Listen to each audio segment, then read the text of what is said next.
আমাদের চ্যানেল। আম্মু, স্যার বলেছে আগামীকাল স্কুলে একটা কবিতা আবৃত্তি করতে, কিন্তু আমি তো ভালো আবৃত্তি করতে পারি না। তুমি কি আমাকে আবৃত্তি প্র্যাকটিসে সাহায্য করবে প্লিজ? অবশ্যই বাবা, আমার হাতের কাজগুলো সেরে নেই। ঠিক আছে আম্মু।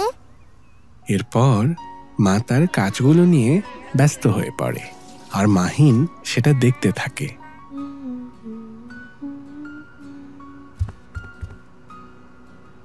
আম্মু, এখন কি আমাকে আবৃত্তিটা দেখিয়ে দেবে?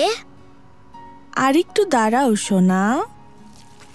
মাহিন প্রতিদিন দুপুরে খেয়ে দিয়ে ঘুমাতে যায়, কিন্তু আজ সে দূর থেকে তার মাকে লক্ষ্য করছে। মা গোসল করে খেয়ে দিয়ে আবারও সংসারের কাজ নিয়ে ব্যস্ত হয়ে পড়েন। এভাবে সকাল, দুপুর, বিকেল সারাদিন কাজের পর মা সন্ধ্যায় মাহিনকে নিয়ে বসলেন তাকে আবৃত্তি প্র্যাকটিসে সাহায্য করতে। মায়ের চোখে মুখে ক্লান্তির ছাপ, তবুও মাহিনকে আবৃত্তি শেখাচ্ছেন হাসি মুখে। আমি হব সকাল বেলার পাখি, সবার আগে কুসুম বাগে উঠবো আমি ডাকি। আম্মু, তুমি আসলেই সকাল বেলার পাখি। আমরা সবাই যখন ঘুমিয়ে থাকি তখন তুমি উঠে সব কাজ করো, আবার ঘুমাতে যাও সবার শেষে।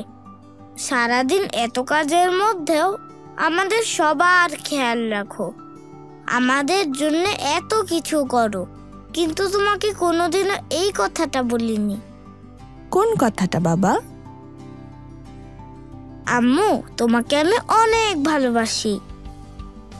এই যে তোমার মুখের এই কথাটাই আমার সারাদিনের সব ক্লান্তি দূর করে দিল। তাহলে আমি প্রতিদিন বলবো, আম্মু, তোমাকে আমি অনেক অনেক ভালোবাসি। প্রিয় বন্ধুরা, তোমরাও রোজ মাকে বলো তোমাদের ভালোবাসার কথা। তোমাদের ছোট্ট এই কথাটি দূর করে দেবে তার সকল ক্লান্তি, দুঃখ, বেদনা।